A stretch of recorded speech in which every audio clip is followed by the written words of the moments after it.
Utara, juga Ibu Wakil beserta seluruh jajarannya, Ibu Wali Kota beserta seluruh jajarannya, dan juga tentu saja Ibu Ketua Wanita Islam Al-Khairat Cabang Maluku Utara dan Ketua Banat Al-Khairat serta seluruh panitia, juga anak-anak Virgo dan semua yang hadir di majelis ini, baik ibu-ibu, kakak-kakak, adik-adik, anak-anak, yang semoga semuanya dirahmati, dicintai Allah SWT, disayangi, disyafaati Nabi besar Muhammad sallallahu alaihi wasallam, insyaallah. Amin ya rabbal alamin. Sekali lagi saya sampaikan ya, untuk tidak ambil foto maupun video, karena seperti yang teman-teman tahu, saya di luar berniqab. Saya saat ini buka niqabnya, buka cadarnya, biar saya dapat bertatap muka dengan saudari-saudari saya dari Maluku Utara ini. Mudah-mudahan sebagaimana kita dikumpulkan di dunia, mudah-mudahan Allah kumpulkan lagi kelak kita di akhirat nanti dalam surga Allah SWT, insyaallah. Seperti mana tema kita pada hari ini, wanita berkelas surga. Jadi tolong saya jangan difoto, jangan di video, baik secara langsung ataupun lewat layar ya. Saya tadi keluar, saya lihat ada beberapa layar di luar dan layar TV. Tolong untuk tidak ambil foto maupun video. Kalau mau rekam suara boleh, suara silahkan direkam. Terbukti suara saya mengandung semacam obat penyakit insomnia. Kalau nggak bisa tidur, orang-orang sekarang suka pada dengerin suara saya yang ada di YouTube maupun di Instagram. Katanya bikin ngantuk, baru salam udah tidur. Baik, teman-teman sekalian yang saya muliakan, wanita berkelas surga, wanita yang kelasnya adalah surga, pantasnya masuknya ke dalam surga. Yang seperti apa nih? Mudah-mudahan kita masuk semuanya, insyaallah. Amin. Amin ya rabbal alamin. Teman-teman sekalian, ketika Nabi Muhammad menyebut tentang wanita-wanita surga, Nabi ada menyebutkan 4 pemimpin-pemimpinnya untuk kita melihat, berkiblat, untuk kita mencontoh dan mengikut kepada yang disebut oleh Nabi Muhammad alaihissalam dalam hadisnya ini. Kata Nabi Muhammad, nisa'ul jannah arba', perempuan-perempuan surga itu ada 4. Maksudnya di sini perempuan pemimpin surga. Untuk kita melihat kriteria-kriterianya, untuk kita bisa mencontoh gambaran-gambarannya bahwa saya ingin menjadi yang seperti itu, dan kita ikuti jalan hidupnya setapak demi setapak hingga kita kelak masuk ke dalam surga Allah SWT, insyaallah. Amin ya rabbal alamin. Nisa'ul jannah arba', perempuan surga itu ada 4, kata Nabi. Siapa Rasul? Asiyah imra'atu Fir'aun, Asiyah istrinya Pak Fir'aun. Gak enak ya Pak ya, Om aja. Asiyah istrinya Om Fir'aun. Kemudian yang kedua, Maryam Ummu Isa, Maryam ibunda Nabi Isa. Yang ketiga, Khadijah bintu Khuwailid, Khadijah anaknya Pak Khuwailid, istrinya Nabi kita Muhammad sallallahu alaihi wasallam. Dan yang keempatnya Fatimah bintu Muhammad, Fatimah putrinya baginda kita Nabi besar Muhammad sallallahu alaihi wa ala alihi wa sahbihi wasallam. perempuan ahli surga 4 orang ini. Kata Nabi kita Muhammad alaihissalam. Dan tentu saja orang di surga itu banyak sekali teman-teman. Sebagaimana orang di neraka juga banyak sekali. Kita kalau kepengen masuk ke dalam surga mesti mencontoh dari 4 perempuan-perempuan solehah yang telah disebutkan oleh Nabi kita Muhammad Sallallahu Alaihi Wasallam. Sebelum saya ceritakan tentang mereka-mereka ini, saya terlebih memberitahu kepada teman-teman semuanya bahwa tempat kembali kita itu hanya 1 dari 2 tempat. Pilihannya nggak kayak di dunia ini ya. Ada banyak pilihan tinggal. Mau di Ternate, mau di Jakarta, mau di Halmahera, itu kan, mau di Morotai, mau di mana-mana itu. Tadi yang disebutkan beberapa pulau sangat banyak sekali di sini ya. Jadi sekalian, tapi kalau di akhirat tempat tinggal hanya salah 1 dari 2 tempat saja. Pilihannya immal jannah wa na'imaha wa immal nar wa 'adabaha. Surga bersama dengan segala kenikmatannya, atau naudzubillah neraka bersama dengan segala azab dan siksaannya. Naudzubillah minzalik. Jadi sekalian yang saya muliakan, surga bersama dengan segala kenikmatannya, ataukah neraka bersama dengan segala azabnya? Mudah-mudahan Allah menghindarkan kita darinya.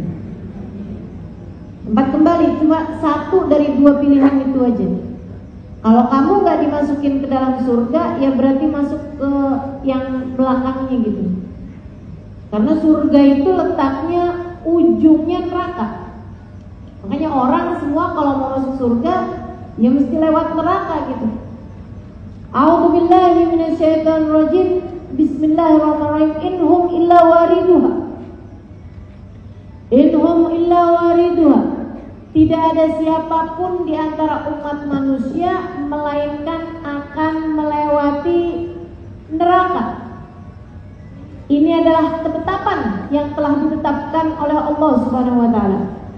Tsumma nunajjil ladzina taqaw wa nad'u adh-dhalimina fiha jithiya. Kemudian kami menyelamatkan orang-orang yang bertakwa, kata Allah. Jadi surga itu letaknya sesudah melewati neraka. Di atasnya neraka itu terdapat jembatan. Jembatan yang lurus, sehingga orang menyebutnya Shiratal Mustaqim. Jembatan yang lurus terbentang di antara mahsyar menuju ke surga. Di bawahnya neraka, teman-teman. Siapa yang selamat ketika lewat sampai masuk ke dalam surga, mereka adalah orang-orang yang dihadiahi Allah Subhanahu wa taala keselamatan di akhirat nanti. Waman zuhziha 'anil nar wa udkhilal jannata faqad faz. Kata Allah Subhanahu wa taala, siapa yang dihindarkan dari api neraka kemudian dimasukkan ke dalam surga, faqad faz, maka mereka adalah orang yang telah beruntung, sukses, jaya. Orang yang sukses adalah orang yang diselamatkan dari neraka dan dimasukkan ke dalam surga. Allahumma ja'alna minhum insyaallah. Semoga kita termasuk di antara mereka insyaallah. Teman-teman saudaraku sekalian yang saya muliakan, sementara ada orang-orang, ada yang udah hampir selamat mau masuk ke dalam surga, tahu-tahu tergelincir kakinya. Ada yang di tengah-tengahan jalan tergelincir kakinya. Ada yang baru melangkah beberapa langkahan kemudian tergelincir kakinya. Mereka tidak selamat. Nah, yang tidak selamat itu ada yang bertahun-tahun, ada yang berbulan-bulan, ada yang berhari-hari di dalam neraka, kemudian diselamatkan Allah Subhanahu wa taala ke dalam surga.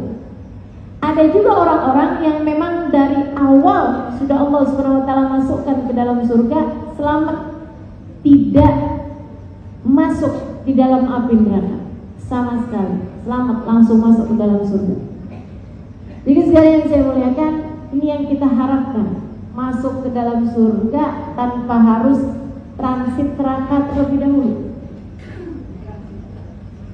Ini yang kita harapkan, masuk surga tanpa harus nyobain neraka terlebih dahulu. Karena teman-teman, yang namanya nyobain neraka tuh sehari aja itu inna yawman inda rabbika ka'alfi sanatin mimma ta'uddun. Kata Allah dalam Al-Quran, sesungguhnya satu hari di akhirat senilai atau sama dengan sepanjang 1000 tahun kalian di dunia. Transit neraka dulu deh. Berapa lama? Sehari. Aduh, gak tahan, gak sanggup. Karena seharinya sama dengan 1000 tahun di dunia ini. Kita kadang nih ya, hidup kayak kemarin tuh, yang tinggal di Jakarta 2 tahun nggak boleh keluar kemana-mana. Ada waktunya 3 bulan, sekolah libur, kerja libur, semuanya dikerjakan dari rumah. Bagaimana rasanya? Bosan, kata orang-orang. Bosan. Terbayang seperti apa rasanya 1000 tahun di neraka pula. Ya Allah, jangan ya Allah, jangan masukkan kami di dalam neraka meski sesebentar apapun. Selamatkan kami dan masukkan kami di dalam surga ya Allah. Amin ya Rabbal. Jadi sekalian, ada orang-orang hebat, mau laki-laki mau perempuan, yang ketika melewati jembatan Sirat cepat sekali. Ada yang cepatnya itu seperti orang berlari, lari kencang. Tapi ini tetap lama juga nyampainya, karena jembatan Sirat itu katanya kalau orang jalan itu baru nyampainya 500 tahun. Jadi kalau lari ya apa juga. Di atasnya orang lari itu ada seperti orang naik kuda yang sangat kencang. Selamat mereka. Ada juga orang yang lewat di atas jembatan kahububir rih, seperti angin ketika bertiup. Angin kalau bertiup itu cepat. Selamat. Masya Allah. Allahumma ja'alna minhum. Amin. Semoga kita termasuk di antara mereka ini. Ada yang kelas eksklusif, kelas nomor 1, profesional, orang-orang yang paling sukses di akhiratnya ini. Mereka adalah orang-orang yang ketika melewati jembatan Sirat, torfa'ain, sekejapan mata, barkil khatir, seperti kilat ketika menyambar. Kekuatan cahaya udah langsung sampai. Yang pertama kali di depan tuh yang seperti itu adalah baginda kita Nabi besar Muhammad. Lewat jembatan secepat kilat. Jadi sekalian saya muliakan, diiringi dengan para sahabat, diiringi dengan para keluarga Nabi Muhammad, dari Sayyidah Fatimah, dari Sayyidah Khadijah, Sayyidah Aisyah, diiringi orang-orang mulia, para nabi-nabinya Allah Subhanahu wa ta'ala, para ulama-ulama dari kalangan umat Nabi Muhammad. Lewatnya cepat-cepat kilat. Jadi sekalian saya muliakan, belakang-belakang mereka baru tuh yang tadi setelah saya sebutkan, yang seperti angin bertiup, yang seperti orang naik kuda gitu ya, yang seperti orang yang berlari. Jadi sekalian yang saya muliakan, masuk dalam surga Allah Subhanahu wa ta'ala. Nabi menyebutkan tentang 4 orangnya yang kelak di surga akan menjadi pemimpin-pemimpinnya. Yang pertama, kata Nabi Muhammad SAW, Asia, istrinya Fir'aun. Kalau dari Asia nih Bu nih, Dengan dia istrinya Fir'aun aja kita udah langsung kebayang perempuan surga yang nomor satu adalah istri-istri yang solehah, meski siapapun suaminya.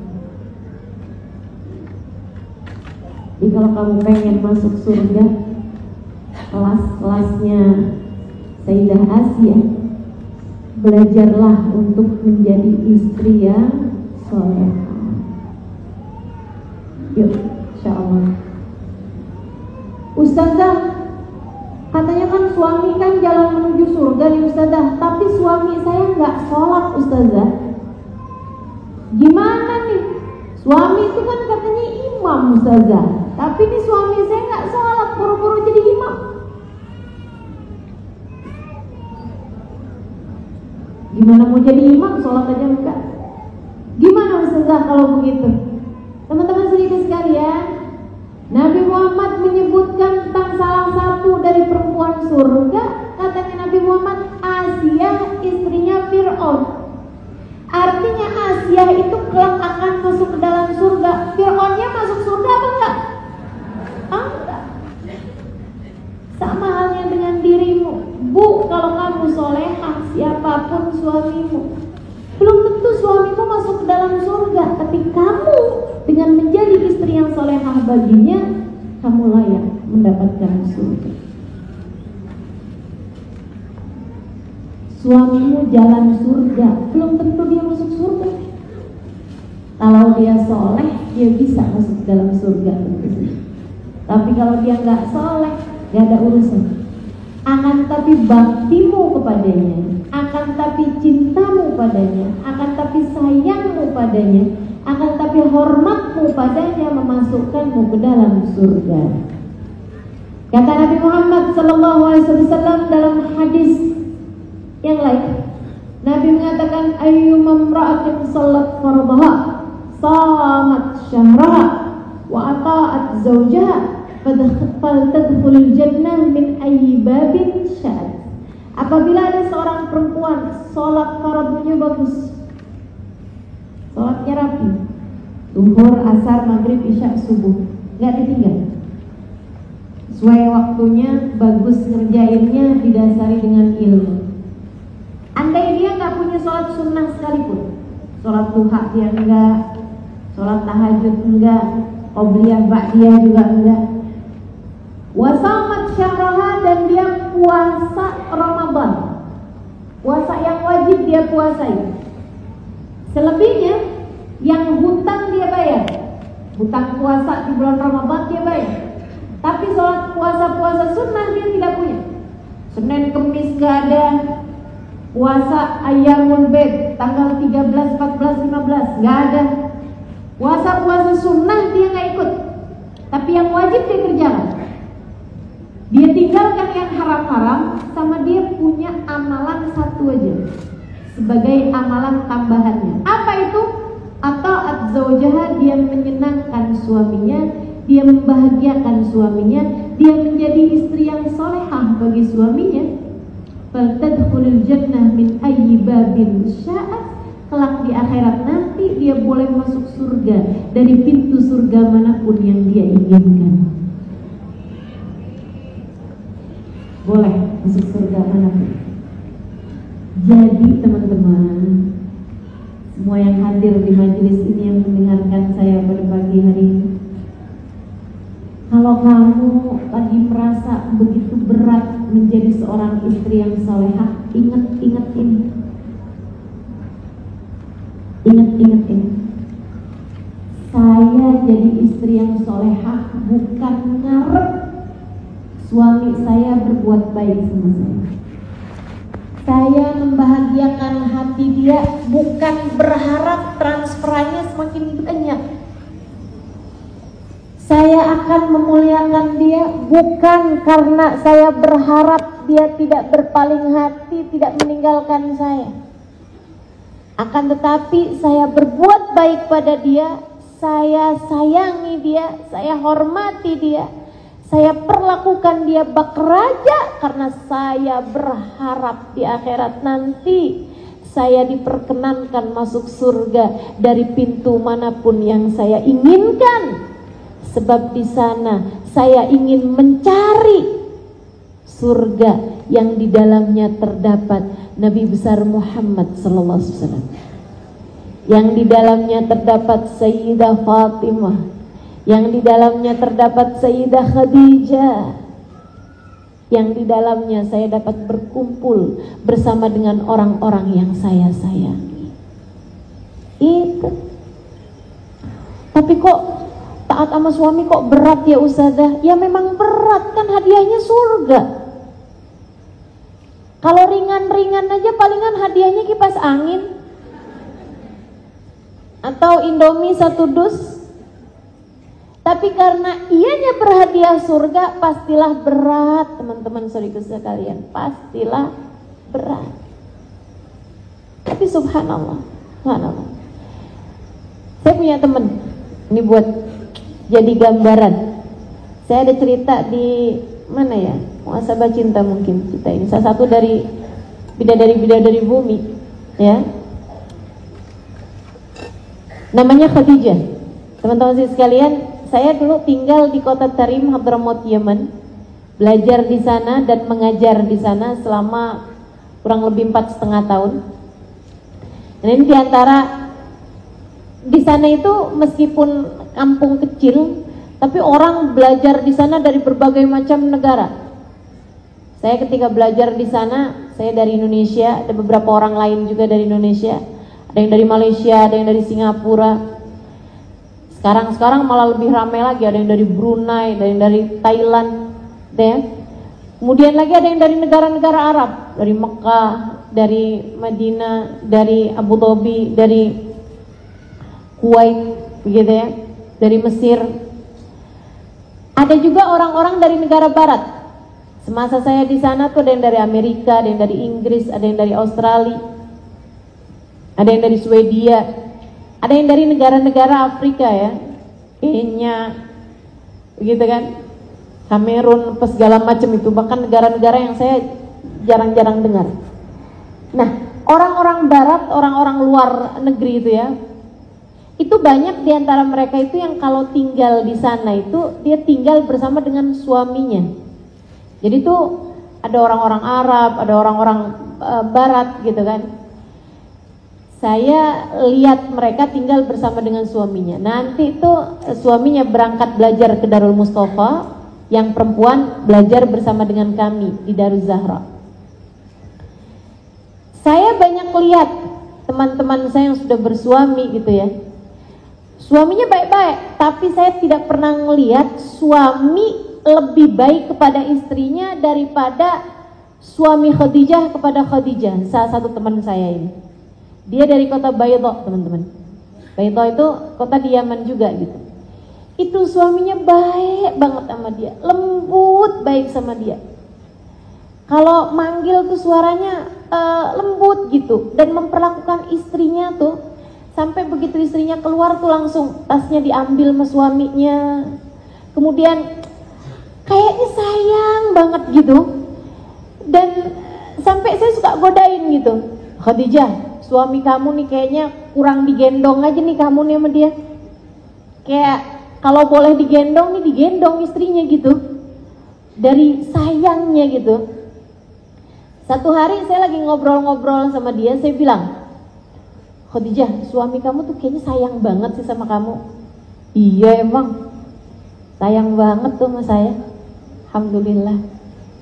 Ini juga nilai lebih nih buat saya, karena ternyata nggak banyak istri-istri yang bisa bilang begitu tentang suaminya. Ini kalau di Indonesia nih, kalau saya bilang suami kamu kelihatannya baik, sayang banget sama kamu, suka jawabnya gini, depan ustadzah aja tuh. Kalau di rumah mah lain lagi ceritanya, ustazah doain banyak-banyak. Gitu. Jarang gitu ada yang bilang, iya ustazah suami saya baik, alhamdulillah, doa-doa ya ustazah. Jarang. Banyakannya gitu, depan ustazah lain ustazah.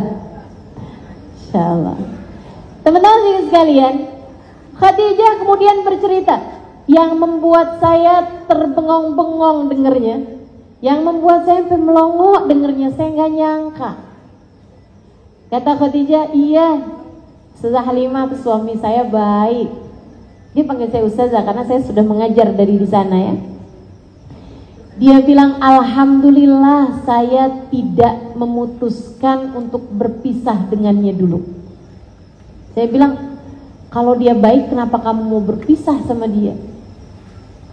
Dia terus senyum-senyum cerita. Dia bilang, saya Ustazah kawin sama dia itu karena kami memang satu kampung. Awal-awal nikah alhamdulillah sebulan, 2 bulan, 3 bulan baik-baik aja. Baru kayak dapat setengah tahun lebih gitu dari pernikahan, dia rupanya mulain kehabisan uang. Usaha yang dia pegang mengalami kebangkrutan. Dia pun mulai, saya liatin kok ini kalau pulang malam-malam, saya nggak tahu apa-apa. Rupanya dia mulai berjudi karena pengen cepet uangnya bisa kembali gitu. Dan itu uang yang dia pakai judi, uang dari hasil pinjam semua orang. Ya, gimana modelnya tuh? Ini zaman sekarang nih, hati-hati nih teman-teman. Perjudian itu nggak harus orang keluar, di HP tuh udah banyak terjadi. Perjudian online, orang habis ratusan juta dari hal itu. Dan kadang-kadang nih yang dipakai buat judi, uangnya hasil pinjem. Pinjemnya online juga. Dari pinjol ke juol, judi online. Ya. Dari pinjaman online ke perjudian online. Haram itu ya, haram. Dari pinjemnya udah haram, judinya apalagi. Jalannya setan tuh teman-teman, hati-hati. Mau laki-laki mau perempuan, jangan berani-berani deket-deket sama hal yang seperti itu. Menghancurkan dirimu, menghancurkan hidupmu, menghancurkan hartamu. Udahlah, sesedikit apapun cukup. Penghasilan kita ini ya, pendapatan kita ini sesedikit apapun cukup jika untuk membiayai hidup kita. Tapi sebanyak apapun gak akan cukup kalau untuk membiayai gaya hidup kita. Makanya kalau pengen hidupnya selamat gak usah kebanyakan gaya. Kan begitu? Sesedikit apapun cukup untuk membiayai hidup, tapi sebanyak apapun tidak akan cukup untuk membiayai gaya hidup. Dia bilang, suami saya mulai kehabisan uang sampai habis-habisan. Kami pun mulai jual ini, jual itu, jual ini, jual itu. Dia bilang, mulai nih barang-barang di rumah nih mulai pada habis. Ya, yang asalnya ada lemari, lemarinya dikeluar, yang asalnya ada kulkas, kulkas keluar, yang asalnya ada televisi, televisi keluar, begitu. Dia bilang, saya Ustazah buat diri saya sendiri nggak terlalu masalah gitu. Cuman saya sedih aja gitu lihat suami saya kayak begitu kondisinya. Saya kemudian tanya nih sama seorang ustadz gitu, sesudah berbulan-bulan berlalu dari masa hidup yang seperti itu. Saya kehilangan senyum suami saya kehilangan kebahagiaan bersama dengan dia gitu. Saya kemudian tanya sama ustadz yang ada di kampung kami ini gimana nih? Kata ustadznya, ya itu terserah kamu lah. Suami kan memang wajib memberi nafkah, tapi kalau dia sedang dalam ujian seperti ini, terserah kamu bagaimana. Kalau kamu mau sabar ya jalanin aja. Tapi kalau kamu nggak sabar, kamu udah boleh untuk menuntut perceraian dari dia. Saya pikir ya ampun, usia nikah saya baru juga kurang lebih tahunan aja. Masa saya udah mau pisah aja sama dia gitu. Rasanya kok perjuangannya mana gitu. Jadi dia bilang, saya kemudian memutuskan untuk bekerja. Saya yang tahu kondisi masyarakat di Arab, saya tanya, kamu kerja apa Khadijah? Dia bilang, saya bikin roti Ustazah. Kami nih orang Baydha nih banyak yang pinter bikin roti. Dia bilang, kami bikin roti sarapan. Orang-orang di sana tuh kan banyak roti tuh yang besar-besar tuh, roti tipis tuh, tamis, kubus tuh. Terus dia bilang, Saya buat tuh, saya bangun dari pagi-pagi, saya buat roti itu, kemudian saya taruh-taruhkan. Saya minta adik saya buat taruh-taruhkan di restoran-restoran yang terdekat di situ. Alhamdulillah laku rotinya. Jadi kalau untuk membiayai hidup saya dan suami sebenarnya sudah lebih dari cukup. Tapi suami saya nggak tahu kenapa tuh kayak gitu. Dia bilang bukannya dia berterima kasih sama saya gitu karena saya sudah membantu, dia malah sering minta duit sama saya, Ustazah. Utang dulu dong uangnya.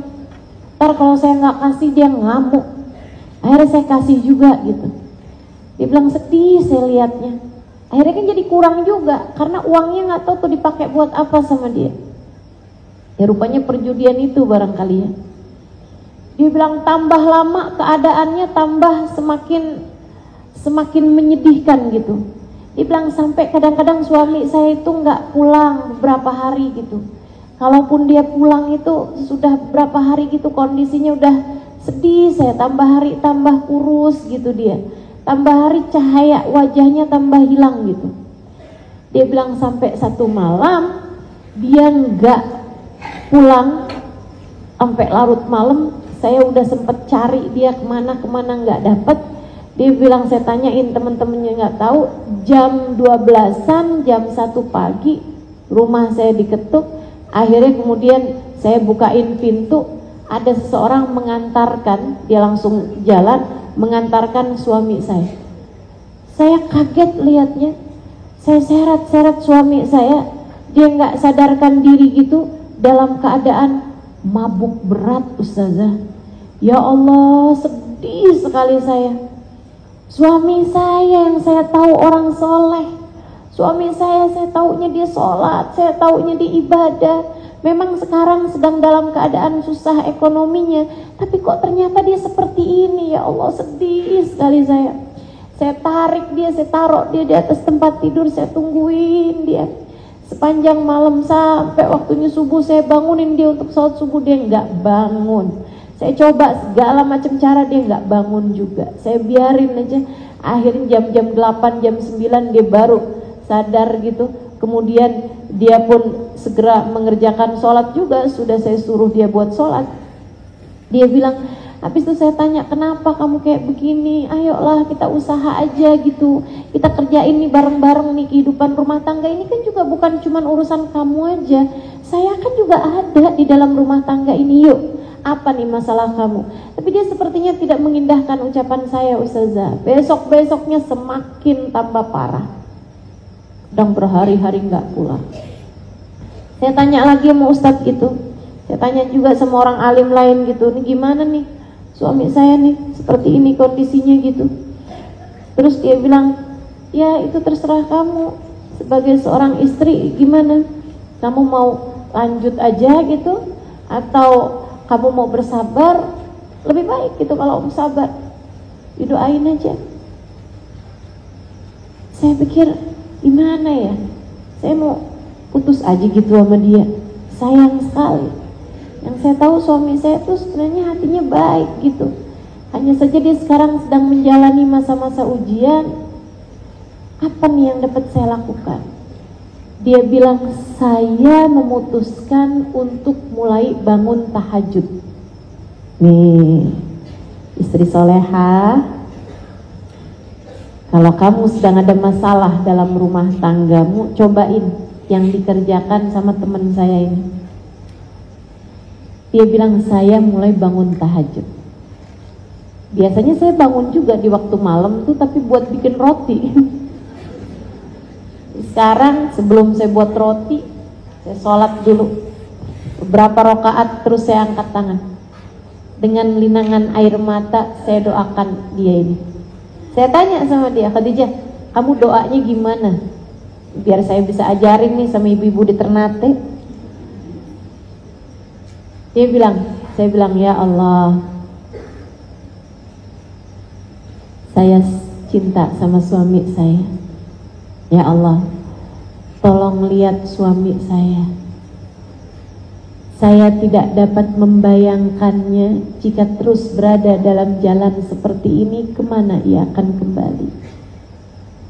Ya Allah, selamatkan suami saya ya Allah, jauhkan ia dari siksa api neraka-Mu, masukkan ia ke dalam surga-Mu, pandang dia dengan pandangan cinta-Mu ya Allah. Bukankah hatinya berada dalam genggaman-Mu?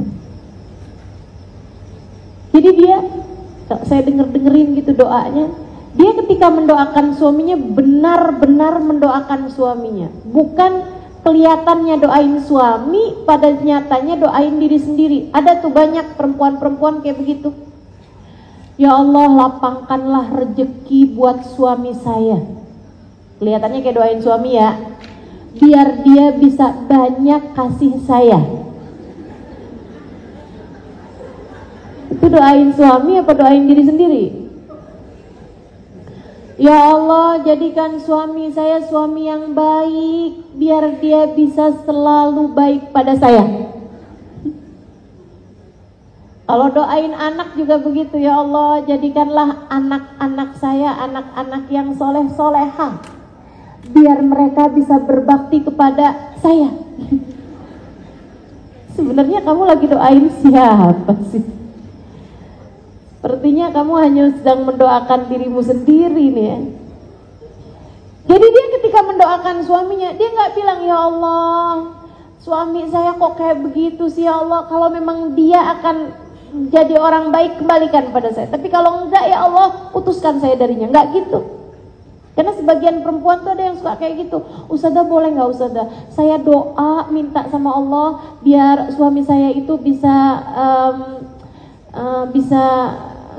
tukar tambah gitu ustazah. Tukar tambah, emang mobil apa gimana gitu tukar tambah? Kamu pikir suami kamu motor bagaimana? Ditukar ditambah sama Allah SWT. Insyaallah. Jadi dia mendoakan suaminya, semoga Allah memandang dia dengan pandangan kasih sayang. Ya Allah, saya sayang sama suami saya, tolong sayangi suami saya ya Allah. Kembalikan ia ke jalan-Mu ya Allah. Ya Allah, selamatkan dia ya Allah. Bukankah hatinya dalam genggaman-Mu ya Allah? Pandang suami saya dengan pandangan cinta-Mu ya Allah. Gitu kalau doain suami. Sepegel apapun hatimu, semarah apapun dirimu teman-teman, jangan kemudian, ya Allah lihat bagaimana dia telah menyakiti hati saya. Ini gurunya sinetron yang begini nih doanya. Balaslah dia ya Allah, sakiti hatinya. Ya Allah, ya Allah. Doa macam apa itu ya? Teman-teman sekalian yang saya muliakan, dia terus mendoakan suaminya tuh. Saya kemudian tanya, doa kamu diijabah sama Allah, Khadijah? Dia bilang, enggak ustazah, suami saya malah kabur 3 bulan gak pulang-pulang.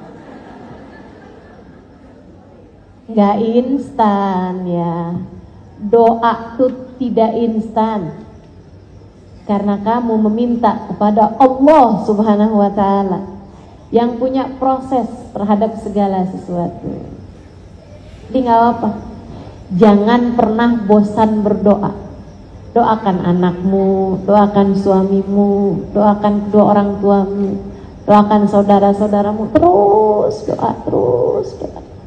Jangan bosan. Jangan bosan. Aduh capek sudah ustazah, sudah saya doain tapi enggak kena juga ustazah, sudahlah saya udah enggak mau lagi doain dia. Jangan, teman-teman. Selagi kamu masih terus berdoa, masih ada kemungkinan untuk diijabah. Tapi kalau sudah kamu meninggalkan berdoa, dari mana datang harapan kebaikan tersebut? Saya tanya sama Khadijah ini, apa yang membuat kamu gak putus asa Khadijah? Dia bilang, karena saya tahu malam kalau semakin gelap pertanda fajar sebentar lagi terbit.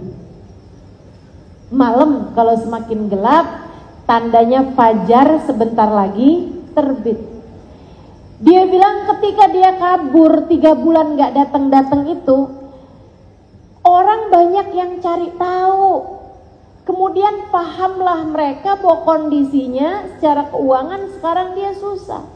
Dan dia suami saya tuh Ustazah pada dasarnya memang orang baik, orang soleh, banyak bantu orang dulunya. Jadi ketika mereka tahu, oh dia susah, oh dia sekarang punya banyak hutang, maka hutang-hutang itu pun dilunasi oleh kawan-kawannya, dilunasi oleh saudara-saudaranya, satu, sampai semua hutangnya tersebut terlunasi. Kalau tidak orangnya sendiri yang menggugurkan atau menjadikan hutangnya jadi dihalalkan gitu, jadi diikhlaskan.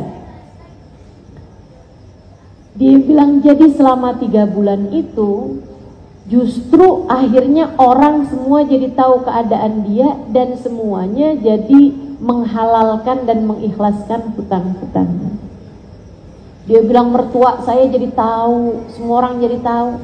Mertua saya sampai bilang, ya ampun nak, maaf ya, kita nggak tahu kalau anak kita tuh kayak begitu. Udah, nggak apa-apa deh, kamu yang sabar aja. Nanti kalau dia datang, kita akan minta dia buat menceraikan kamu. Saya bilang jangan mah, udah nggak apa-apa. Bismillah, insya Allah, mudah-mudahan dia tuh sebenarnya orangnya baik kok. Didoakan saja ya mah ya. Saya tanya, kemudian fajarnya terbit Khadijah? Iya.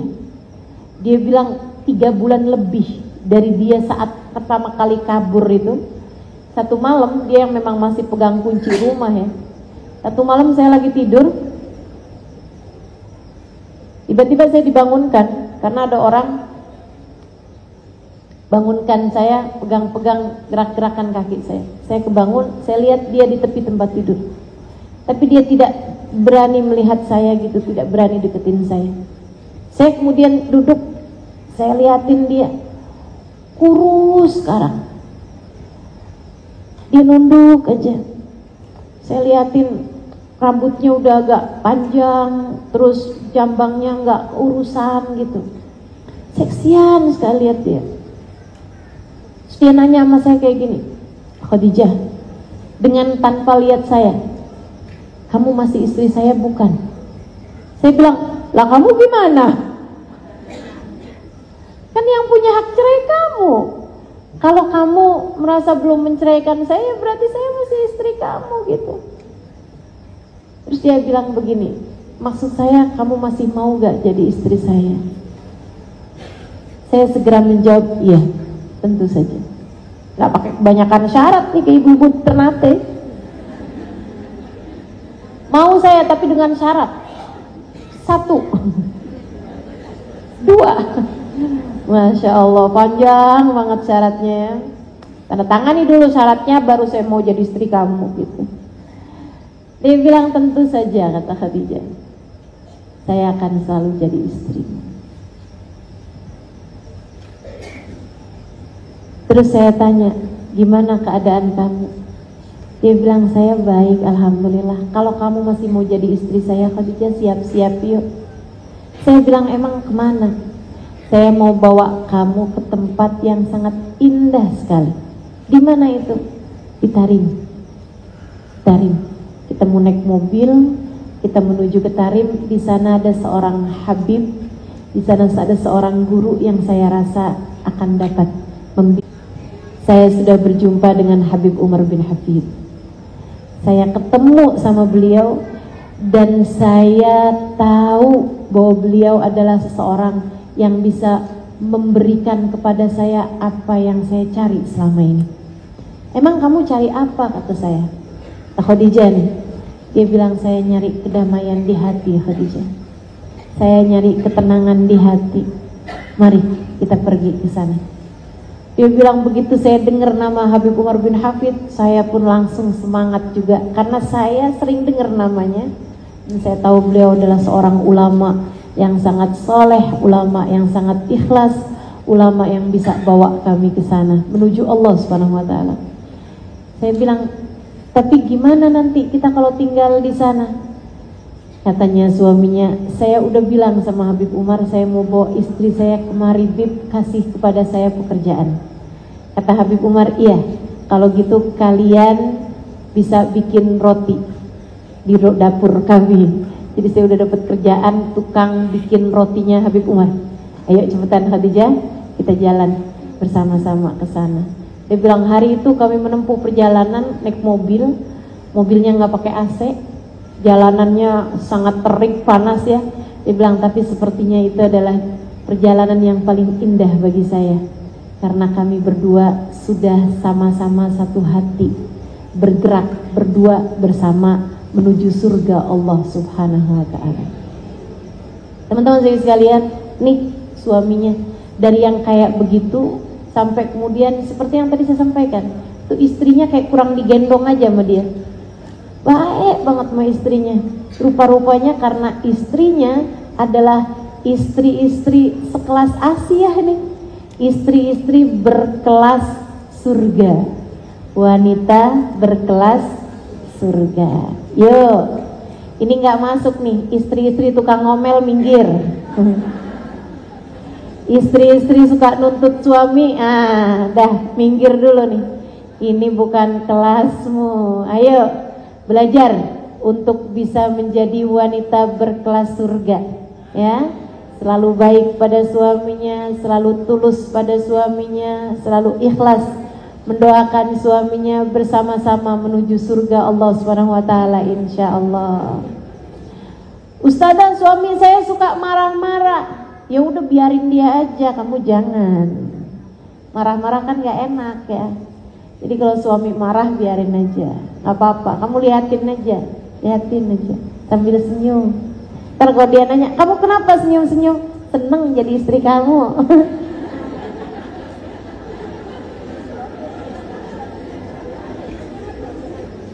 Yang enak aja teman-teman, yang enak aja. Kalau suami lagi menyenangkan, kita bilang ya Allah jalan surga emang. Insya Allah surga emang sedemikian menyenangkannya. Kalau suami kita lagi nyebelin, tinggal bilang aja jalan surga emang berat. Jalan surga emang berat, Masya Allah. Yang enak aja pikirannya teman-teman, gak usah terlalu banyak mikirin macem-macem. Apalagi nih yang bikin kita suka kehilangan kebahagiaan, kalau kita membandingkan hidup kita sama hidupnya orang. Aduh bang, jadi istri kamu nih bang, gak ada seneng-senengnya. Yang lain-lain udah diajakin pergi ke luar negeri, healing ke Singapura. Yang lain-lain udah sering diajakin pergi umroh, pergi ini itu. Saya bang minta diajakin ke Indomaret aja berapa bulan. Sekarang udah ada Indomaret ya.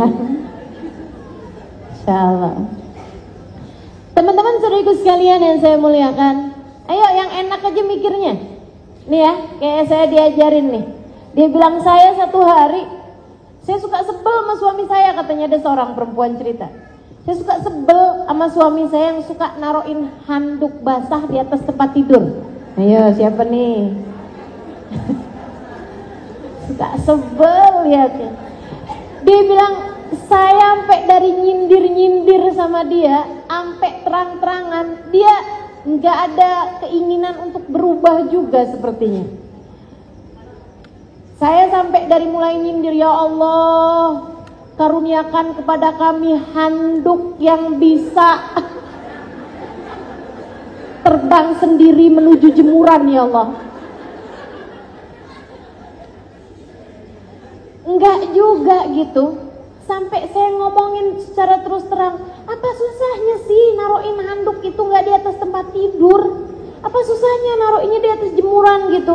Dia sukanya bilang, bawel, istri cerewet, cuman kayak beginian doang.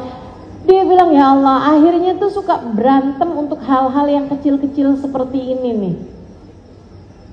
Dia bilang sampai satu hari saya ada denger satu keterangan, ubahlah cara pandangmu. Kalau kamu ingin mengubah keadaan, ubahlah cara pandang. Nih para istri dengerin saya, ubah cara pandang. Ubah cara pandang. Nggak harus mengubah keadaannya, nggak usah. Ubah cara pandangmu aja. Jadi saya pun berusaha untuk mengubah cara pandang saya. Setiap kali saya melihat ada handuk basah di atas tempat tidur. Saya berpikir ini adalah permadani terbang yang dapat menghantarkan saya ke surga ketika saya meletakkannya di atas jemuran. Jadi setiap sekali saya lihat, bismillahirrahmanirrahim, senyum saya, menganggapnya sebagai salah satu permadani terbang saya menuju surga. Saya ambil, saya taruh. Besokannya lagi saya ambil, saya taruh. Saya senyum, alhamdulillah ada permadani terbang saya hari ini. Terus begitu. Dia bilang, sampai saya nggak ngomong apa-apa. Satu hari saya mau ambil, nggak ada lagi. Besokannya nggak ada lagi. Ternyata suami saya yang sudah, karena ngelihat saya nggak pernah ngomel, nggak pernah apa gitu, dia kemudian kayak merasa ada yang hilang apa dia. Oh, ternyata omelan suaminya, omelan istrinya di pagi hari. Dia bilang, dia pun kemudian meletakkannya begitu aja. Ya, subhanallah. Kadang-kadang tuh seperti itu teman-teman sekalian. Udahlah, dalam rumah tangga tuh hal-hal yang berat-berat diringankan, anggap ringan. Hal-hal yang ringan-ringan anggap nggak ada gitu. Jangan suka memasalahkan masalah-masalah yang sebenarnya ringan kamu anggap berat, nanti susah hidupmu. Apalagi nih para istri nih, banyak yang suka mempermasalahkan hal-hal yang sebenarnya bukan masalah. Kamu harus ingat, wahai segenap istri, kamu harus ingat, masalah rumah tangga itu nggak sebercanda itu. Jadi jangan suka mempermasalahkan hal-hal yang sebenarnya nggak ada masalah dalam rumah tanggamu gitu. Kayak yang cari aja gitu, apa aja gitu yang bisa bikin bertengkar gitu. Suka ada tuh yang kayak begitu, kayaknya kalau nggak bertengkar seminggu gitu kayak ada yang kurang gitu. Jangan begitu, udahlah, masalah-masalah remeh kayak nggak ada aja gitu anggapnya. Teman-teman sekalian saya muliakan, prioritas, pikirkan prioritas. Apa nih prioritas? Menuju surga. Prioritasmu adalah menuju surga. Jadi sekalian saya muliakan, ada nih sepasang suami istri lagi jalan di waktu malam. Mereka udah nikah 10 tahunan. Jalan nih di waktu malam kayak ke lagi inilah ya, lagi liburan gitu. Kayak ada di taman-taman gitu. Tahu-tahu kedengeran suara kuek kuek kuek kuek kuek. Istrinya bilang, "Oh, malam-malam ada ayam." Suaminya bilang, "Sayang, itu bukan ayam, itu bebek." "Ayam ah," kata istrinya. "Bukan, itu bebek." "Ih, ayam lagi." Bebek itu, kalau ayam tuh bunyinya kukuruyuk atau petok petok petok, itu baru ayam. Kalau yang tadi tuh itu namanya bebek. "Ih, ayam ah." "Bebek, ayam." "Bebek, ayam." "Bebek." Ini banyak nih para suami istri ini meributkan ayam sama bebek deh. Lain urusan pilihan partai bisa berantem suami istri. Betul? Lagi ada artis bercerai, yang satu bela istrinya, yang satu bela suaminya. Bisa-bisanya saudara bukan, tetangga bukan, kenal kagak, harta gono gini gak ikutan dibagi. Beranteman suami istri untuk hal-hal yang sama sekali nggak penting. Nih ayam sama bebek nih yang diributin. Keadaan kemudian tenang lagi udah. Sama-sama kesel tapi. Udah nih, udah lagi diem-dieman, suaminya mulai. Kedengeran lagi suara kuek kuek kuek. Tuh kan bebek. Ayam ih, bebek tahu, ayam. Bebek, B-E-B-E-K, bebek. Istrinya ayam, A-Y-A-M. Ayam, bebek itu tahu, ayam. Ih, kamu nih, mau ditampar sama suaminya. Istrinya kayak matanya udah ngambang gitu, udah mau nangis. Suaminya begitu ngeliat gitu kan. Istrinya kebayang-bayang, ya ampun udah ngelahirin 5 anak. Anak udah gede-gede, kenapa kita nggak mikirin masalah masa depan anak-anak kita, malah mikirin ayam sama bebek?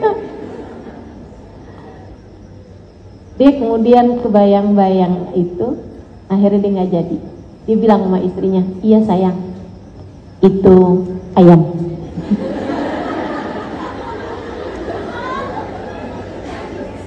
Yuklah teman-teman saya sekalian, betapa banyak rumah tangga kita ini urusan-urusan yang nggak jadi prioritas, akhirnya bikin rusak rumah tangga. Apa ustazah yang bukan prioritas?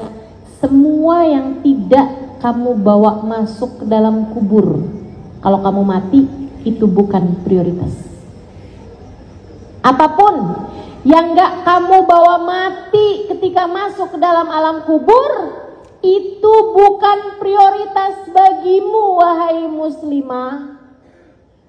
Maka urusan rumah asalnya kamu punya besar, kamu jual jadi beli rumah yang kecil, prioritaskah? Bukan. Mobil yang kalian beli dengan susah payah, kemudian harus kalian jual karena berganti dengan beli motor sekarang, apakah itu prioritas? Bukan. Yang prioritas adalah apapun yang membawa kalian masuk ke dalam surga Allah Subhanahu wa taala. Apapun. Salatmu itu adalah prioritas. Ibadahmu pada Allah, anak-anak soleh solehah itu adalah prioritas. Sebab itu yang akan kalian bawa masuk nanti ke dalam alam kubur kalian. Taatmu kepada suamimu, ucapan yang keluar dari mulutmu kepada suamimu, itu yang akan kamu bawa sampai masuk kalian ke dalam alam kubur. Maka jagalah yang benar, yang benar, yang benar. Jangan sampai seperti katanya Nabi Muhammad alaihi wasallam, ayyuma imra'atin qalat li zawjiha ma ra'aitu fika khairan qad tahwi biha fi nari jahannam sab'ina kharifa. Kalau ada seorang perempuan berkata kepada suaminya, ya ampun bang, sepanjang hidup mah kamu nyusahin saya mulu, kamu tidak pernah berbuat baik pada saya. Sejak saya menikah dengan kamu, akan membuat perempuan tersebut terjerumus neraka jahanam 70 tahun lamanya. Hati-hati sama ucapan, hati-hati sama ucapan. Tiap kali mau mengatakan sesuatu yang menyakitkan hati suami, tahan diri, istighfar, kemudian bilang, ya Allah, ampuni saya ya Allah, saya ingin menjadi salah satu dari penghuni surga. Seorang perempuan yang mulia, yang berkelas surga, akan mampu memuliakan suaminya, siapapun suaminya. Dan perempuan hina yang berkelas neraka akan mampu menghina suaminya, siapapun suaminya. Mau suaminya orang mulia kayak gimana, kalau istrinya emang perempuan hina, dia hanya akan hina suaminya, teman-teman. Akan menghina suaminya, menghujat suaminya, marah-marahin suaminya, berkata yang gak baik tentang suaminya. Ya kayak begitu, karena emang kelasnya bukan kelas surga. Tapi perempuan berkelas surga akan mampu hormat sama suaminya. Semoga kita menjadi salah satunya, insya Allah. Tuh Asia. Yang kedua, Sayyidah Maryam. Ini buat adik-adik jomblo,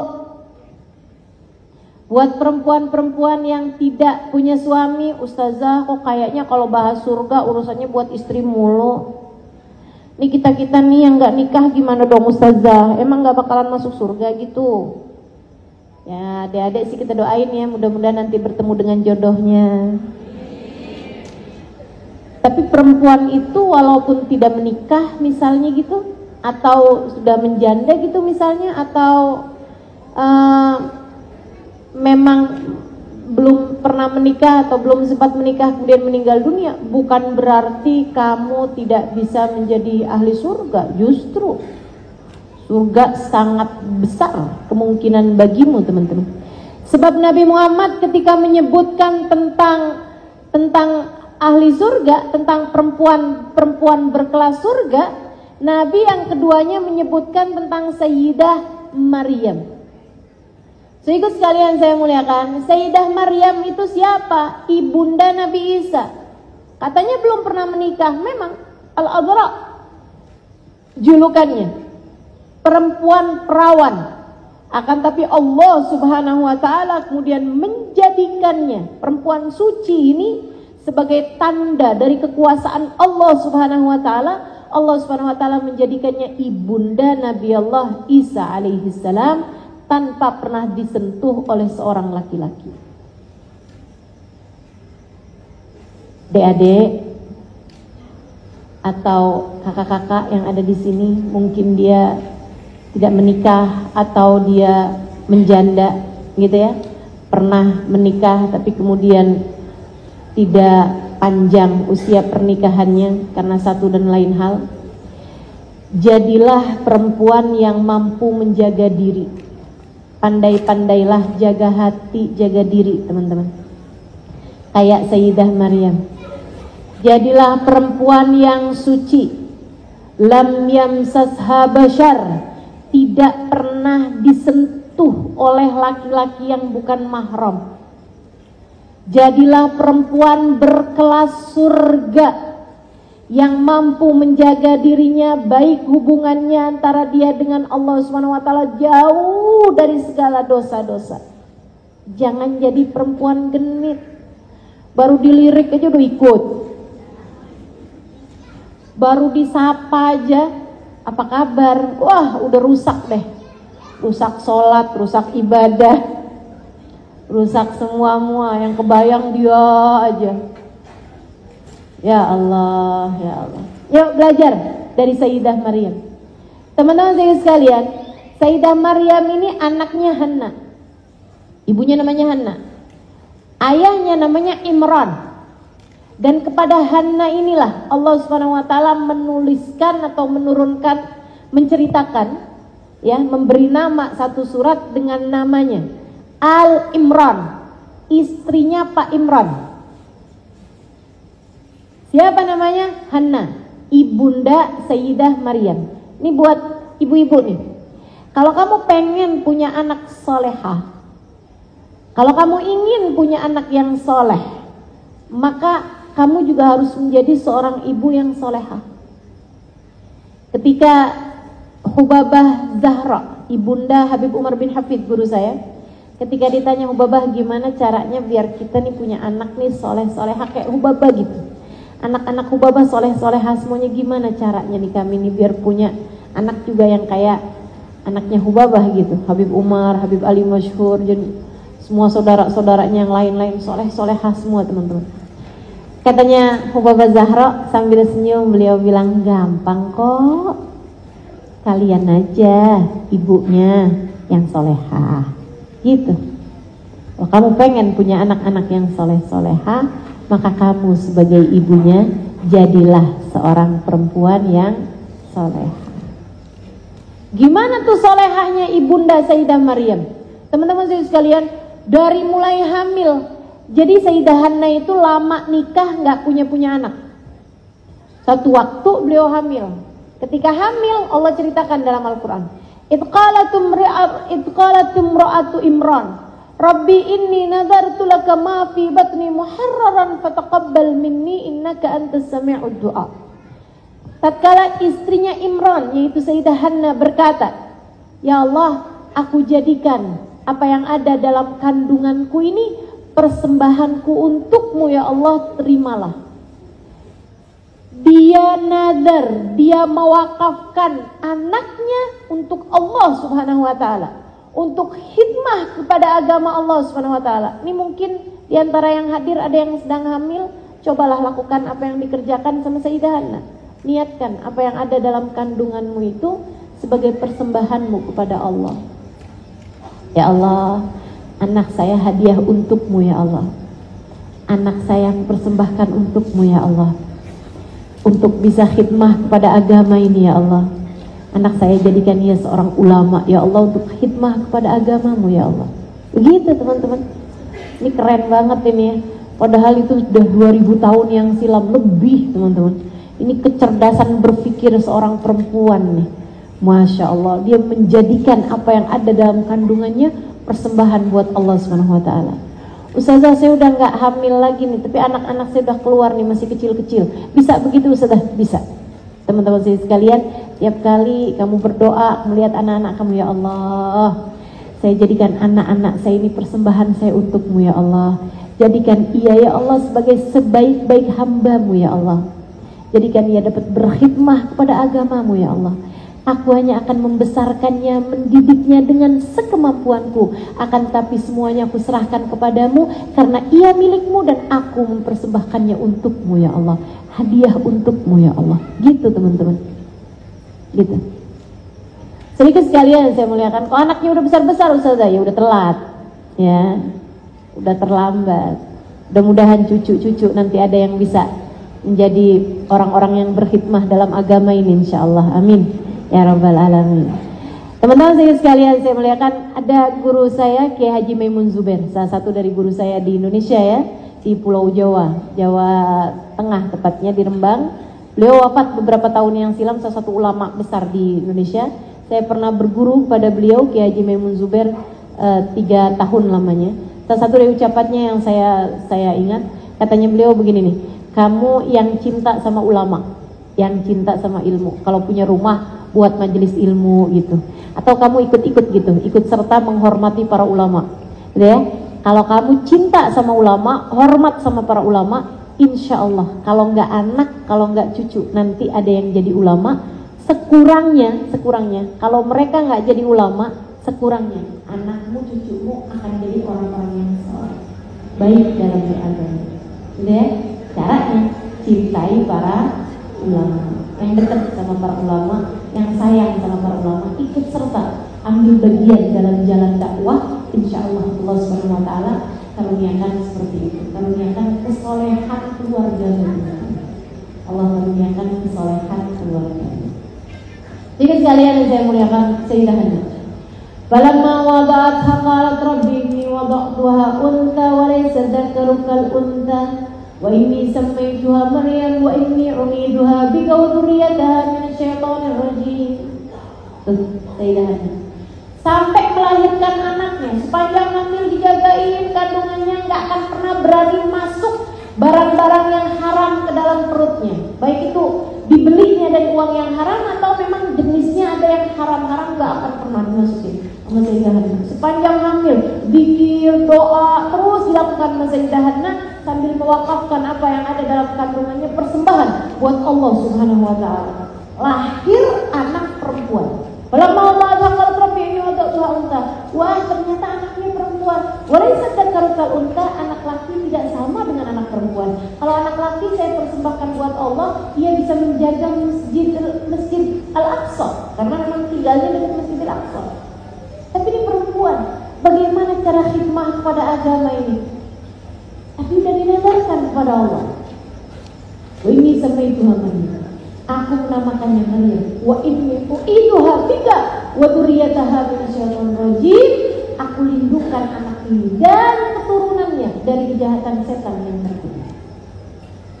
Teman-teman sekalian yang saya muliakan, fataqabbalaha rabbuha biqabulin hasanin wa ambataha nabatan hasana wa kaffalaha Zakaria.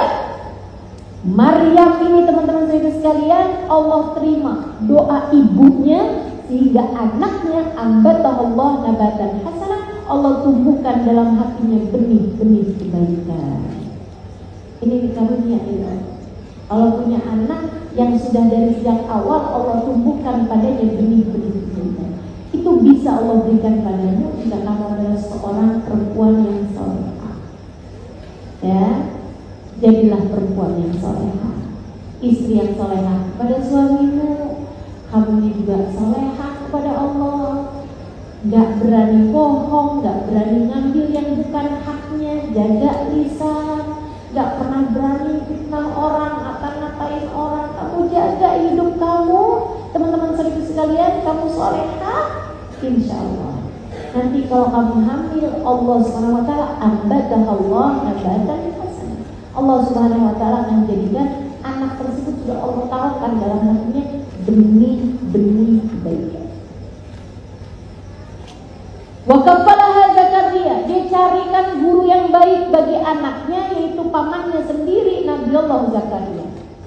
Dididik. Itu juga, kalau kamu pengen anak-anakmu jadi anak yang soleh-solehah, cari guru yang baik buat mendidik anak-anakmu. Sekolahkan tenang kalau perlu. Apalagi nih Ternate ini sangat perlu kepada para dai, sangat perlu kepada para daiyah, sangat perlu ustadz, sangat perlu ustazah. Karenanya teman-teman sedikit sekalian, yuk cari sekolah-sekolah yang bagus-bagus. Banyak kok, banyak.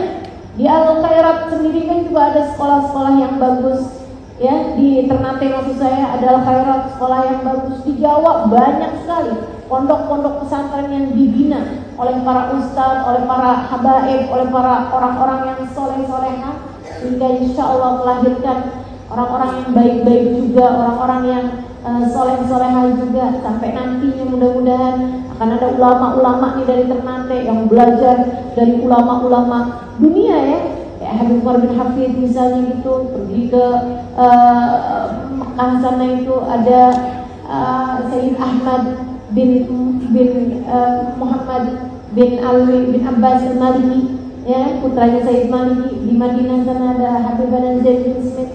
Mudah-mudahan biar banyak ulama-ulama lahir dari kota ini teman-teman saudara sekalian, dengan kamu mencarikan untuk anak-anakmu guru-guru yang soleh-soleh. Kullama dakhala 'alaiha Zakaria al-mihrab wajada 'indaha rizqan. Nih Maryam punya ibu solehah sederhana, punya bapak soleh Nabi Allah Imran, Nabi tentu bukan Rasul ya. Punya dididik oleh seorang guru yang sangat soleh, paman beliau Nabi Allah Zakaria. Lengkap udah.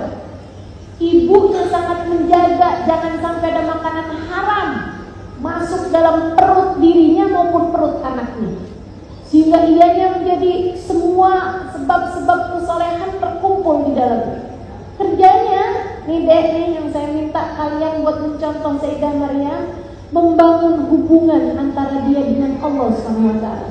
Kerjanya Sayyidah Maryam membangun hubungan antara dia dengan Allah Subhanahu wa taala, membangun rumah untuknya di surga.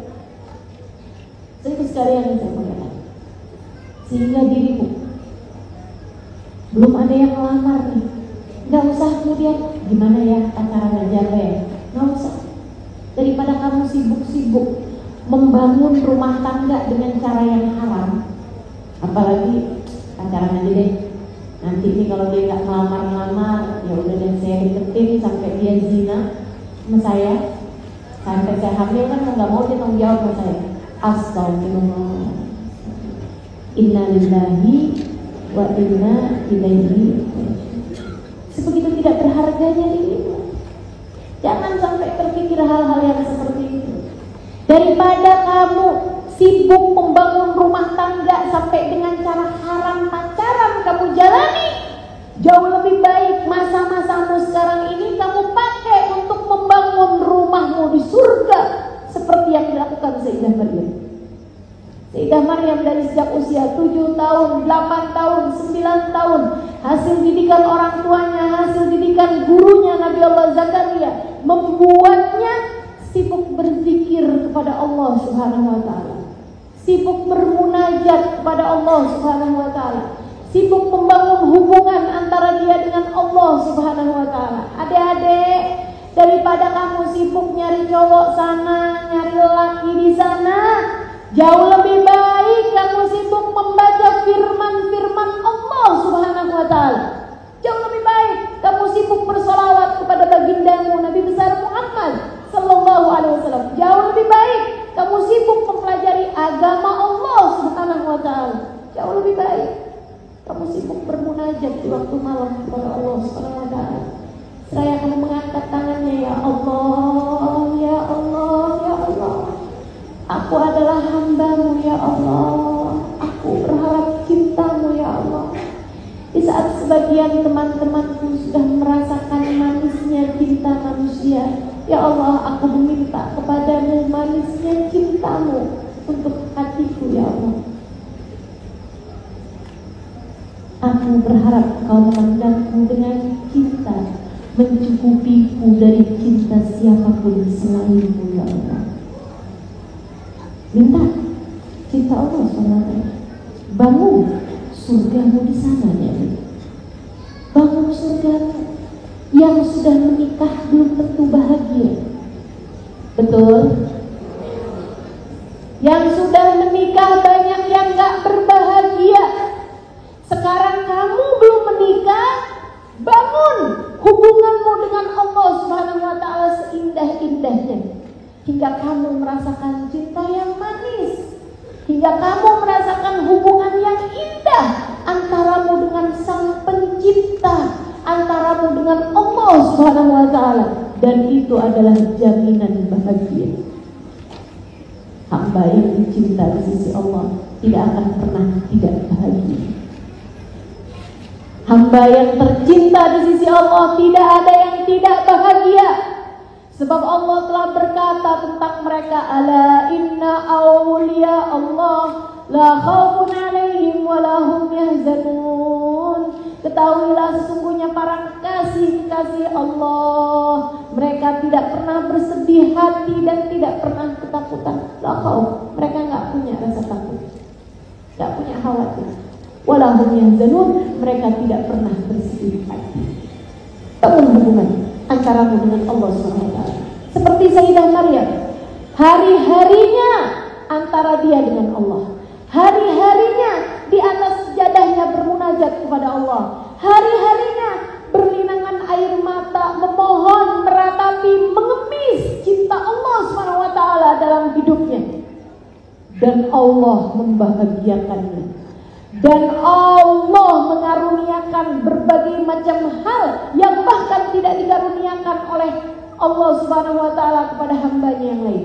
Kullama dakhala 'alaiha Zakaria al-mihrab wajada 'indaha rizqa qala ya Maryam anna laki hadha qalat huwa min 'indillah innallaha yarzuqu man yasha'u bighairi hisab. Gurunya bingung, Nabi Allah Zakaria bingung. Ditempatkannya Sayyidah Maryam selama ini di tempat yang tidak ada yang bisa sampai, nggak ada yang punya kuncinya selain dirinya dan kedua orang tuanya. Tapi heran Nabi Zakaria, kullama dakhala 'alaiha Zakaria al-mihrab wajada 'indaha rizqa. Berulang kali Nabi Zakaria heran masuk ke dalam tempat ibadahnya Sayyidah Maryam, mau ngajarin nih Maryam nih, mau diajarin. Oh, sekarang pelajarannya udah sampai di ayat yang mana Maryam? Pelajarannya sekarang sudah sampai di zikir yang mana Maryam? Ternyata begitu masuk, didapati di sana ada buah-buahan. Oh, siapa yang kasih? Mau nanya, oh, mungkin ibunya. Mau nanya lagi, mungkin ayahnya. Datang lagi, ada buah yang lain lagi. Siapa yang kasih? Terus begitu, berulang-ulang kali. Tiap kali Nabi Zakaria masuk, mendapati ada buah di sana. Kali ini heran Nabi Zakaria, karena buahnya bahkan tidak pada musimnya. Nggak ada nih. Ini buah ini sedang tidak musim di negeri ini, tapi kok ada di sini di tempat ibadahnya Sayyidah Maryam. Dia pun tanya, anna laki hadza? Maryam nak, dari mana ini buah wahai Maryam? Adakah ibu membelimu nak? Tapi ini kan buah-buah pada musimnya. Sayyidah Maryam sambil tersenyum berkata, huwa min indillah. Bukankah semuanya dari Allah wahai paman? Dia dari Allah. Tentu nak, semua rezeki dari Allah datangnya. Tapi dari mana kamu mendapatkan ini? Saya memintanya paman. Kepada siapa nak? Kepada yang punya. Maksud kamu, saya tadi habis selesai zikir, saya pikir, wah, makan melon seger nih. Terus saya bilang, ya Allah, Maryam mau melon. Terus Allah kemudian memberikannya kepadaku wahai paman, buah-buahan dari surga. Allah hadirkan kepada Sayyidah Maryam karena tahu hati Sayyidah Maryam tak pernah berpaling dari Allah Subhanahu wa Ta'ala. Dek, Kak, Bu, andai Allah lihat hatimu tidak berpaling dari Allah, Allah tentu akan memberikan apapun yang kamu mau. Jika bahkan Allah menghadirkan buah-buahan surga kepada Sayyidah Maryam, bukankah lebih mudah bagi Allah SWT untuk memberikan apa yang kamu mau di atas muka bumi ini? Saudara sekalian, bukankah kamu nggak minta sampai buah-buahan surga sama Allah. Kamu kan cuma minta sehat. Kamu cuma minta apa? Rezeki. Kamu cuma minta apa? Gampang. Allah kasih mudah. Ibu-ibu sekalian yang saya muliakan, kamu minta apa? Minta hati suamimu tidak berpaling dari mencintaimu, mudah. Bagi Allah Subhanahu wa taala semuanya mudah, teman-teman seribu sekalian. Akan tetapi kenapa Sayyidah Maryam diberi dan kamu tidak? Karena Allah melihat hati Sayyidah Maryam tidak pernah berpaling dari Allah Subhanahu wa taala. Sementara Allah banyak melihat hatimu, hatiku banyak berpaling dari selain Allah Subhanahu wa taala. Kita sibuk mencari dunia, kita sibuk mencintai dunia, kita sibuk mencintai orang. Kita banyak berpaling hati dari Allah Subhanahu wa taala. Karenanya Allah Subhanahu wa taala tidak memberi apa yang kita mau, karena kita selama ini tidak memberi apa yang Allah mau. Kita tidak melakukan apa yang Allah mau. Allah mau darimu hati kita teman-teman. Andai yang kau persembahkan hanya kepada Allah Subhanahu wa taala. Andai selama ini hatimu tidak berharap kecuali kepada Allah. Andai selama ini hatimu tidak takut ditinggalkan kecuali ditinggalkan oleh Allah. Andai selama ini prioritasmu dalam kehidupan adalah ridha Allah Subhanahu wa taala, maka Allah pasti akan memberi kepadamu apapun yang kamu inginkan, teman-teman sekalian, dari kebahagiaan hidup dunia sebelum kelak kamu akan dibahagiakan Allah di akhirat nanti. Yuk deh, jauh dari dosa. Ayo Bu, jauh dari dosa. Ayo Kak, jangan terus-terusan ngerjain dosa. Matamu jangan kamu pakai buat nonton yang gak bener. Lisanmu jangan kamu pakai terus-terusan buat bergunjing, buat membicarakan aib orang, buat marah, buat gak jelas itu ya.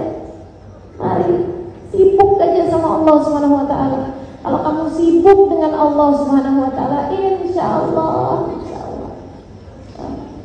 Tapi Ustazah, dosa saya banyak. Sama. Tapi Ustazah, aib saya selama hidup ini banyak. Bisa nggak sih Ustazah yang kayak saya ini menghadap kepada Allah, kemudian Allah mencintai saya?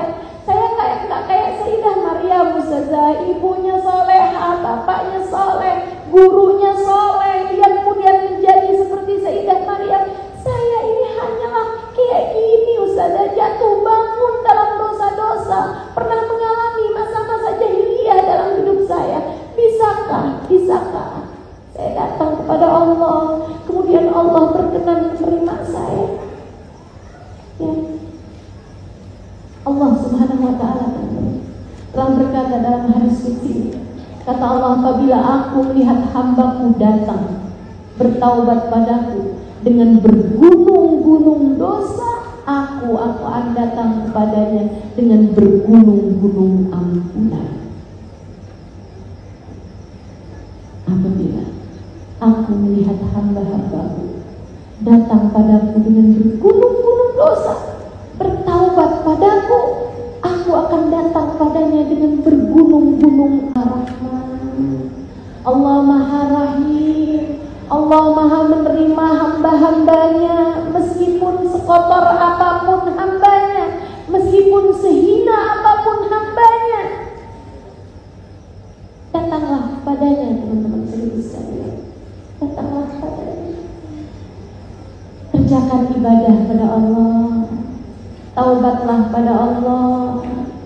Bangunlah di waktu malam, menangislah kepadanya. Katakan padanya, ya Allah, jika Engkau hanya berkenan menerima hambamu yang soleh-solehah, jika Engkau hanya berkenan menerima hambamu yang baik-baik saja, lantas orang seperti kami yang jatuh bangun dalam kemaksiatan, kepada siapa harus datang, ya Allah? Engkau yang menamakan dirimu sebagai Tuhan yang Maha Pengampun, ya Allah, ampunilah hambamu ini, ya Allah. Beriku sekalian yang saya muliakan, Allah berfirman dalam Al-Quran, A'udzu billahi minasyaitonir rajim.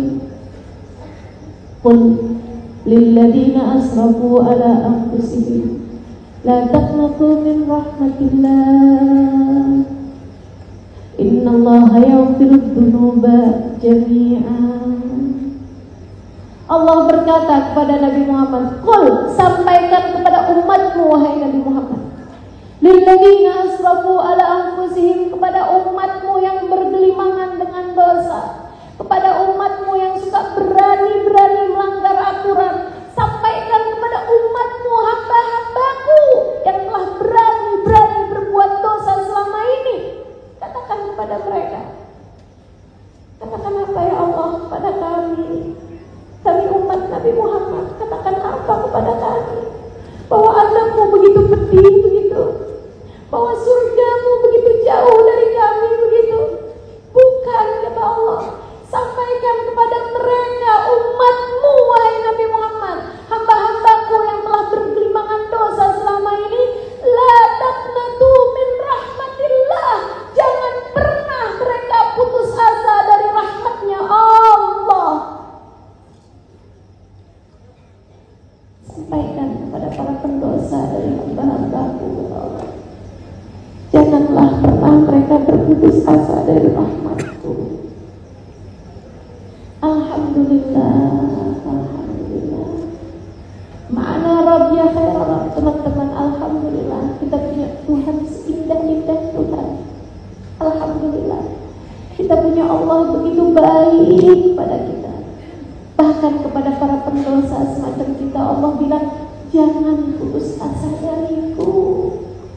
Aku akan berkenan menerimamu selagi kau datang padaku, bertaubat padaku. Innallaha yaghfiru dzunuba jami'an. Sesungguhnya Allah dapat mengampuni dosa secara keseluruhan. Dosamu semuanya, dari kamu balik sampai dengan sekarang, semuanya. Jika kamu datang pada Allah Subhanahu wa taala mohon ampunan, Allah akan menerima taubatmu, teman-teman sekalian. Semuanya. Mari menjadi wanita berkelas surga, wanita yang hatinya dipersembahkan untuk Allah Subhanahu wa taala semata. Seperti Sayyidah Maryam yang telah mempersembahkan hatinya sepenuhnya hanya kepada Allah Subhanahu wa taala. Sementara dari Sayyidah Khadijah dan Sayyidah Fatimah kita belajar cinta kepada Nabi Muhammad. Bagaimana Sayyidah Khadijah mencintai Nabi Muhammad suaminya dan utusan Allah Subhanahu wa taala. Bagaimana Sayyidah Fatimah hatinya yang persembahkan seutuhnya untuk Nabi besar Muhammad sallallahu alaihi wasallam. Maka teman-teman sekalian, yuk belajar untuk menjadi wanita berkelas surga dengan menjadi istri yang solehah jika kamu adalah seorang istri, dengan menjadi wanita yang mampu menjaga harga diri jauh dari dosa-dosa jika kamu belum memiliki suami. Dan untuk kita semuanya, dengan mempersembahkan hati kita seutuhnya, siapapun dirimu, persembahkan hatimu seutuhnya untuk Allah dan Rasulnya, sehingga kamu menjadi wanita-wanita berkelas surga. Dunia masih gini-gini aja, teman-teman. Udahlah sebentar, sedikit pula dunia gini-gini aja. Udahlah, gak usah terlalu lampau banyak-banyak memikirkan dunia. Dan kepanjangan waktunya kamu memikirkan dunia belakang. Waktumu untuk memikirkan tempat kembalimu, waktumu untuk membangun rumah sejatimu, waktumu untuk mulai mempersiapkan alamat rumahmu, sehingga kelak ketika datang ajal menjemputmu tidak banyak penyesalanmu.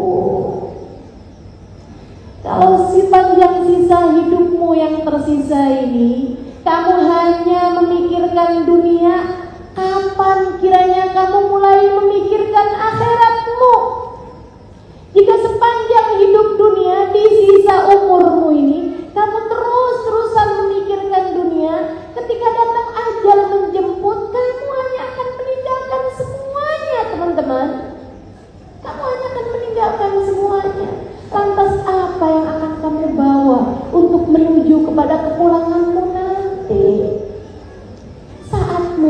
persiapkan rumahmu yang sesungguhnya? Bukankah kamu ingin tempat kembalimu adalah surga? Persiapkan dari sejak sekarang. Apa yang harus saya persiapkan? Hatimu persembahkanlah untuk Allah dan Rasulnya. Hatimu persembahkanlah untuk Allah dan Rasulnya. Pikirkan Allah, pikirkan Nabi Muhammad, pikirkan agama Islam. Saudari sekalian yang saya muliakan, agar ada yang bisa kita bawa ketika kita kelak menghadap Allah Subhanahu wa Ta'ala. Jika sepanjang hidupmu ada banyak air mata cinta, air mata haru, air mata syukur yang kamu tumpahkan kehadiran Allah Subhanahu wa Ta'ala, bukankah sangat mungkin ketika datang ajal menjemputmu, kamu mendengar panggilan darinya, ya ayyatuhan nafsul mutmainnah, irji'i ila rabbiki radiyatan mardiyah, wadkhuli fi ibadi wadkhuli jannati.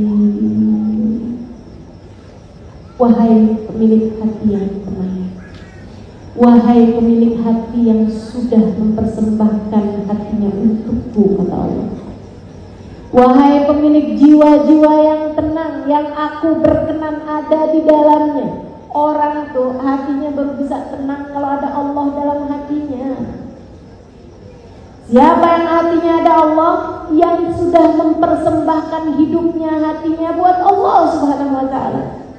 Ketika ajal datang menjemputnya, Allah bisikan, wahai pemilik hati yang tenang, irji'i, saatmu kembali, saatmu pulang, saatmu pulang ila Rabbi, kepada Tuhanmu, radiyah, kamu cinta padanya, mardiyah, Allah pun cinta padamu. Wadkhuli fi ibadi, masuklah ke dalam golongan hamba-hambaku. Wadkhuli jannati, masuklah kalian ke dalam surga. Mudah-mudahan semua yang hadir di sini jadi calon-calon penghuni surga. Semua yang hadir di sini jadi wanita berkelas surga. Mudah-mudahan yang mendengarkan kajian ini pada hari ini, semuanya semoga Allah SWT jadikan sebagai calon-calon penghuni surga, insya Allah. Amin ya Rabbal Alamin. Maka kita tutup majelis kita ini dengan sama-sama beristighfar, sama-sama mohon ampun pada Allah SWT. Teman-teman serius sekalian yang saya muliakan, hasil dari perkumpulan seperti ini, saya akan selalu senang untuk mengakhiri majelis dengan kita berdoa bersama, mohon ampunan bersama. Biar kenapa? Biar yang dosa-dosanya banyak kelihatan jadi samar-samar. Ini kalau lagi kumpul begini nih teman-teman, ini Allah melihatnya satu kesatuan. Saya yakin di sini pasti ada banyak perempuan-perempuan solehah yang dosanya sedikit, atau kalau malah udah gak ada dosa karena banyak mendapati ampunan dari Allah SWT. Yakin saya pasti ada di antara yang berkumpul di tempat ini orang-orang yang udah gak punya dosa. Ya, silakan sangka siapapun, yang penting jangan sangka dirimu. Kayaknya saya yang dimaksudkan saja. Saya doang udah gak punya dosa, saya nggak ada. Karena yang merasa yang beneran sudah mendapatkan ampunan seringkali malah melihat dosanya kayak yang paling besar gitu. Berarti saya dong, saya melihat dosa saya yang paling besar. Berarti saya bukan juga berarti. Teman-teman sekalian yang saya muliakan, ini kalau berkumpul seperti ini pasti ada orang yang doanya mustajab di sisi Allah. Pasti. Karena yang tadi saya sampaikan, 40 orang berkumpul, kata Nabi Muhammad, dalam kebaikan umatku itu pasti ada satu mustajab berdoa. Ada satu doanya mustajab. Nih kita berapa banyak nih kumpul di antara kita ini? Pasti ada banyak, bukan hanya 1, 2, 3 orang, banyak orang-orang yang menjadi penyebab doanya mustajab. Apalagi banyak di antara kita yang sedang musafir. Doanya musafir itu mustajab. Saya musafirnya dari luar kota kan juga musafir. Doamu mustajab teman-teman. Apalagi kamu hadir jauh-jauh hanya untuk menghadiri majelis ini, doamu mesti mustajab.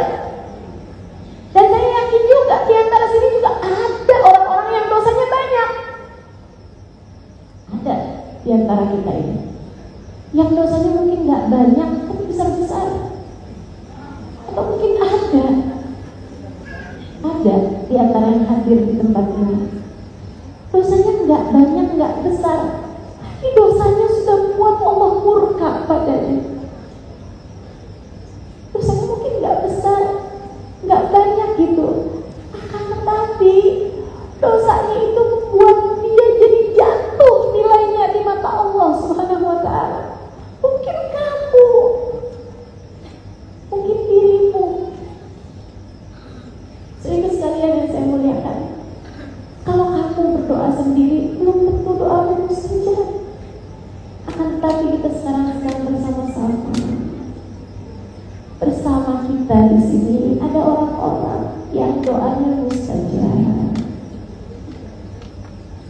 Mari kita menghantar doa bersama-sama. Biar yang dosa-dosanya banyak ketutupan sama yang dosa-dosanya sedikit. Biar yang dosa-dosanya sedikit ketutupan sama yang dosanya sudah diampuni oleh Allah Subhanahu wa ta'ala. Biar semua dari kita diterima Allah Subhanahu wa ta'ala. Biar sesudah keluar dari tempat ini semuanya sudah ditulis sebagai calon-calon penghuni surga. Ikuti sudah saya. Astaghfirullahaladzim. Astaghfirullahaladzim. Astaghfirullahaladzim. Alladzi la ilaha illa huwal hayyul qayyum.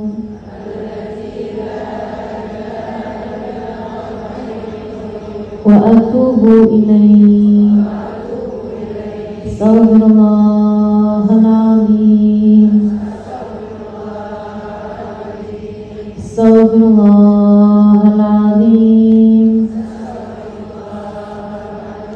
Astaghfirullahaladzim. Alladzi la ilaha illa huwal hayyul qayyum.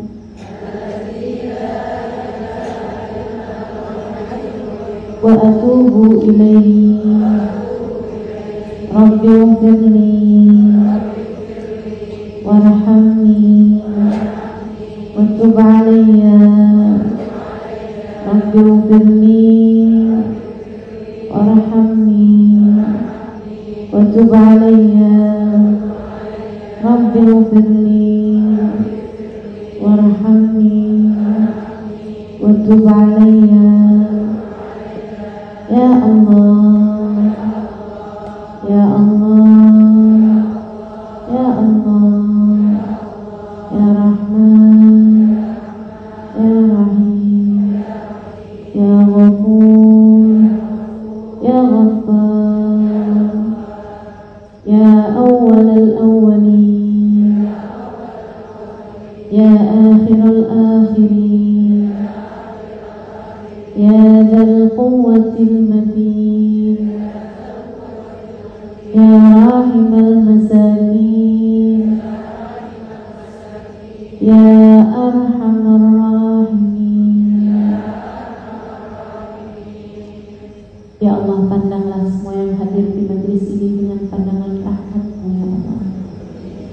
Lihatlah semua yang hadir di tempat ini ya Allah. Dan lihatlah buku-buku catatan yang telah tertulis dari amal perbuatannya ya Allah, sedari dia balik sampai dengan sekarang ya Allah. Allahumma ya Allah, ya Allah, ya Allah. Yang dosanya banyakan, kasih padanya ampunan yang banyakan ya Allah. Yang dosanya besar-besar, kasih padanya ampunan yang besar-besar ya Allah. Bukankah yang Maha Dermawan memberi sesuai dengan kebutuhan? Dan bukankah Engkau menamakan dirimu Sang Maha Dermawan? Maka ya Allah, ya Allah, ya Allah, ampunilah semua dosa-dosa kami ya Allah. Kami mohon padamu ya Allah, dengan keberkahan Nabi besar Muhammad SAW yang telah kami baca maulidnya dari pagi tadi ya Allah, kami umat Nabi Muhammad SAW, jika Engkau hanya berkenan menerima yang baik-baik dari umat Nabi Muhammad, lantas yang seperti kami kepada siapa harus datang ya Allah? Jika Engkau hanya berkenan menerima hamba-hambamu yang soleh-solehah dari umat Nabi Muhammad ini ya Allah, lantas hamba-hambamu umat Nabi kami Muhammad yang seperti kami kepada siapa harus datang ya Allah? Lihatlah semuanya ya Allah, dan jadikanlah kami semua hamba-Mu yang solehah. Allahumma ya Allah, yang jadi istri di antara kami, jadikan ia istri yang solehah, dan suaminya jadikan suaminya suami yang soleh ya Allah. Yang jadi ibu di antara kami, mampukan ia mendidik anak-anaknya ya Allah. Jadikan ia ibu yang solehah bagi anak-anaknya ya Allah, dan jadikan anak-anaknya anak-anak yang soleh dan solehah. Allahumma ya Allah, semua dari kami ya Allah, jadikan kami anak-anak yang solehah bagi kedua orang tua kami ya Allah. Jadikan orang tua kami menerima bakti kami ya Allah, sebab kami anak yang berbakti padanya.